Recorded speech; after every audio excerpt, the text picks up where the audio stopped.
I guess this is unusual content. I am going to kind of talk personally more than I usually do, and explain some things that I've learned.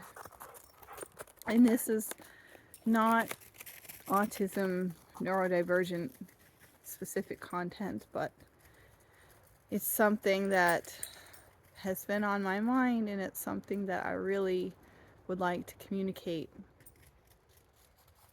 specifically to people that are struggling, but also maybe to remind myself that I learned this and that I can remember this. So some years ago, when I came upon I received my diagnosis of CPTSD, so that's PTSD, but it's more like small events throughout your childhood and your lifetime that have appeared over and over again, chronically, activating your nervous system regularly and inducing a fight, flight, freeze, fawn response.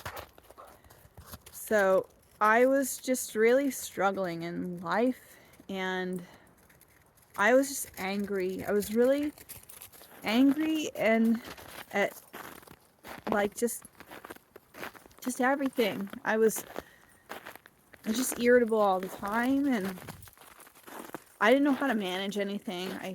I felt like my emotional bandwidth was so low, and I was just facing stress in like all areas of my life, and I just got sick of it. I really got sick of feeling like I couldn't do anything about it. And I ended up going to see a trauma therapist that was specialized in CPTSD, and their main mode of practice was IFS, which is like internal family systems. Basically, it's like a mechanism of therapy that says that we all have like different versions of ourselves within us. It's like different ages and different roles. Everything, like every person has many roles within their internal family system. So like inside their body, there are sort of they're like avatars for your emotions, kind of. And each of them has a purpose, but there are a couple that consistently show up again and again, and specifically if you've experienced trauma, you require some very strong protectors. As a child, and then throughout your life, you develop these protectors, and they show up to keep you safe, and it's like based in your responses. And I honestly, the naming of these protectors is really not important as far as what they call them in interfamily systems, but you can know that they show up under times of stress, and they really more are like, the role is to kind of keep the feelings that you're having from being too big, like unmanageable. And they kind of do similar things, like similar patterns of how somebody would respond. And One of them is like just generally being like finding a lot of like things going wrong, like focusing on like where problems could be, sort of like a hypervigilance, where you could have weaknesses, and they like don't want that. They don't want you to have imperfections. They're always out there scanning for things to go wrong. And they compensate by making you a perfectionist, by like making sure that you don't do anything wrong. Or if you do something wrong, that you really know how badly you messed up. So they can be kind of punitive. And they can be internally punitive. But oftentimes when we can only tolerate so much internal aggression towards ourselves, that's when the protectors protect us from other people. And when you're in it, when you're in and not seeing these patterns and not being able to see these, they push people away and basically kind of blame other people for the things that are going wrong in our lives. And I like, they really focused externally on who's causing you problems. They just really don't want to feel the emotions that you need to feel. They're trying to help. They're trying to protect like your inner child feelings and your vulnerabilities and your sensitivities, because they somehow think that it's their job to do this, because they don't feel like you could potentially be capable of managing that as an adult. So in a way, they're kind of like friends, but they're kind of like, can be kind of toxic friends, because when you're an adult,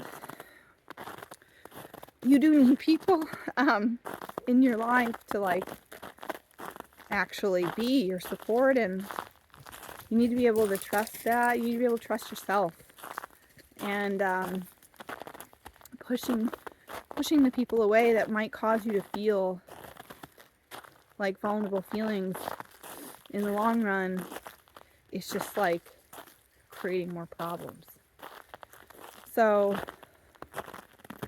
these fierce protectors, what they're protecting usually is a vulnerable inner child that was like not loved, or maybe not valued, maybe not included, maybe harshly criticized. And that little child is very sad. Very, very sad. And alone. And I can tell you that my inner child, and still I feel it sometimes, because I don't think that the sadness or the grief that was given to us by people who didn't love us right really ever goes away. We just learn how to feel through it. But those protectors don't want you to feel that. It can be overwhelming, the grief that comes with the knowledge that you weren't loved properly. You weren't attuned to. There was nobody there to properly mirror and value you as an individual being. And that feeling of like aloneness, you know, it's a deep aloneness, and it's pretty like scary for that inner child to experience. And and those protectors are trying to keep you from it. The problem is that the protectors really, like, they're just kind of like teenagers, and they're not very skilled at like adult skills. They don't know how to negotiate. They're not very good at, they're just kind of like a blunt instrument. So I had this like protectors, and I didn't even know that my inner child was hurting. I didn't actually, if any feelings towards my inner child feelings, it was more like I kind of hated her, and I didn't value her at all, because to me she seemed, the protector kept telling me that she was weak and not worth my time. And if I ever like kind of caught a glimpse of her, it was more like inner hostility, which made me like outerly irritated. And I was like disconnected from my children, and I was disconnected from my friends. I really struggled in relationships, like as a whole. I didn't really know who I was. And so all this to say, like, what do you do? I think it's like, I think the first step is to like see that you are participating in these protective behaviors, and like knowing when they're coming up, even if you can't change it, even if you don't know what to do about them. It's like knowing that that's them. It sort of like disconnects you a bit from that and from the reaction and stuff. And when I went through the trauma therapy, the IFS stuff, I was really able to start doing that. I was ready to start doing that. I was really tired of responding in ways that were causing me more problems, like stress in every area of my life. And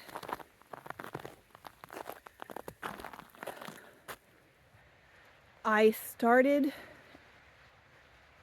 wanting to like value that, what the inner little child had to say. And it wasn't like all at once. I had to like validate my inner child experiences and be willing to let her feel things, and like be willing to like let her play, and be willing to let her enjoy things, and like give her happy things. And it was like taking care of myself in the ways that made me feel good, and noticing where she was like happy, noticing where I felt lightness, and where the protectors sort of like weren't always present, you know. And when I was like valuing her, this was like a super long process, and it's still going, but like when I started valuing her, she started like talking back to me. Not like I heard voices or anything, but I felt like feelings. And she like I was able to feel those sad feelings, and like in IFS, you tell the adult comes in, like your adult self comes in and talks to these protectors, and it's like, you know, thank you very much, I got this, I want to hear what she has to say. And it sounds like dissociative identity disorder or something, but it's not. It's like there's a fully integrated self, with all these parts. And I like had to reassure all the time. I tried to talk to the inner child. I had to reassure the protectors that I was going to take care of her, that I was going to watch out for her, that they didn't have to be worried. And when she finally felt safe, and it took the IFS, and then afterwards I had to get skills from it that I could do then on my own. And then I listened to her, and this is the part that the protector is trying to keep you from, because underneath, it's just it's a pit of grief that is just so deep and really strong, and just like a huge, it would be like a big significant death in your life. And it felt like that. It felt like something gone, like something super duper sad, and I had to understand and value it. And I had to, before I was able to feel that grief, I never really thought about my necessarily what I deserved in childhood, what all of us deserve. And I had to really feel that. I had to feel the sadness of not having it, and knowing that I'll never have that childhood experience back. We can't go back and change it. And that's hard. And then the knowing and accepting that there will always be grief around it.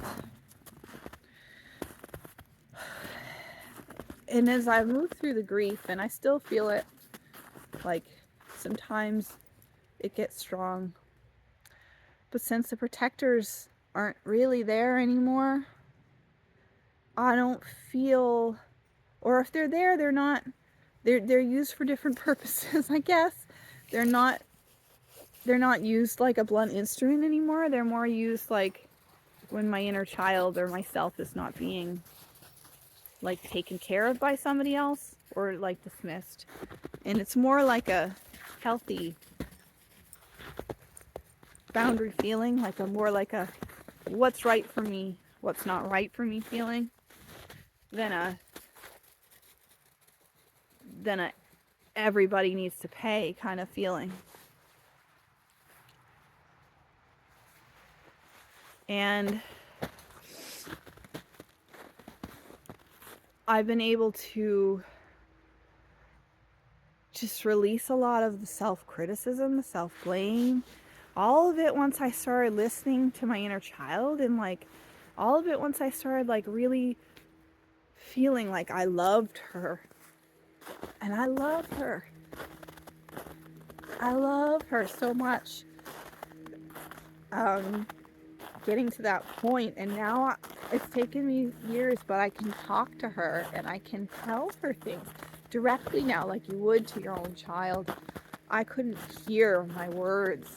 My inner child couldn't hear my words for so long because those protectors were in the way. They wouldn't let me talk to her.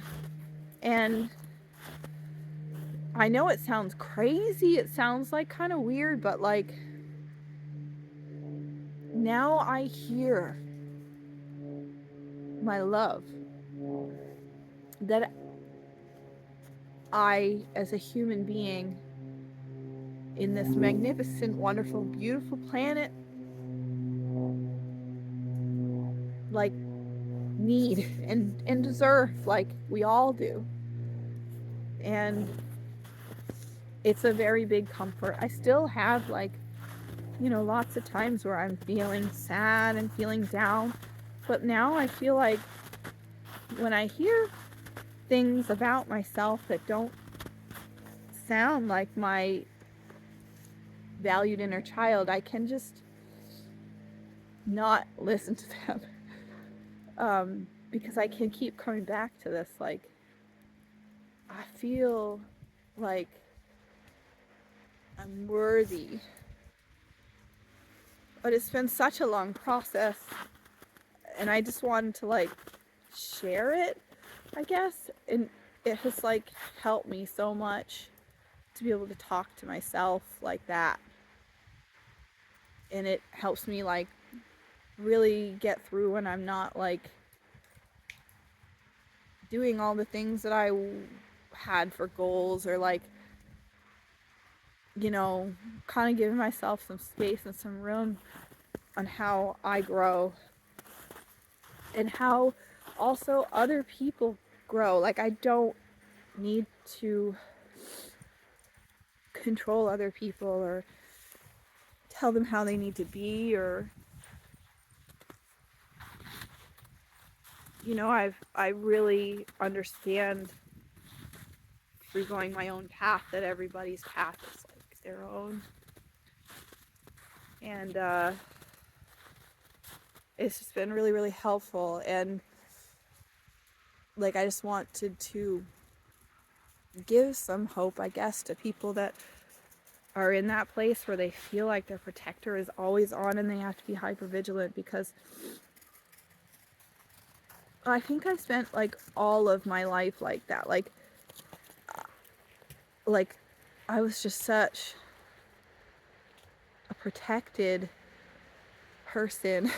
And I never thought like I would ever be able to like, I don't say like forgive my inner child person, but it like is possible. But it does require you like facing it's like really scary to release those protectors and to tell them to take a step aside, because it does feel like potentially a death. But honestly, you can't live without it. Not really. Not fully. Not joyfully. And it takes you getting really tired and sick of yourself and your coping mechanisms to get there. And it took me a marriage failure,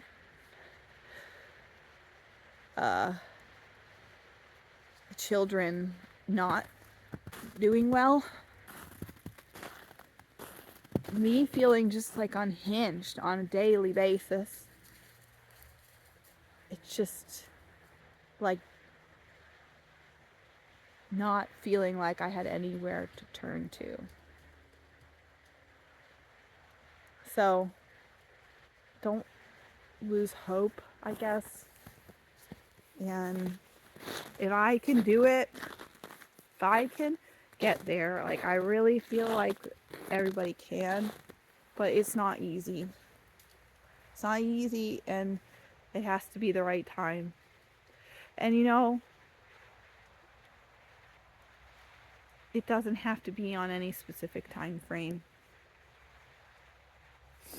But anyways, that's my content for today. It's way different, and it's like really vulnerable and personal, but I just felt like it was necessary. So hope you enjoyed it, or you got something from it, or you're curious about IFS or any of the things that I talked about. Be well, and try and get outside if you can. Bye.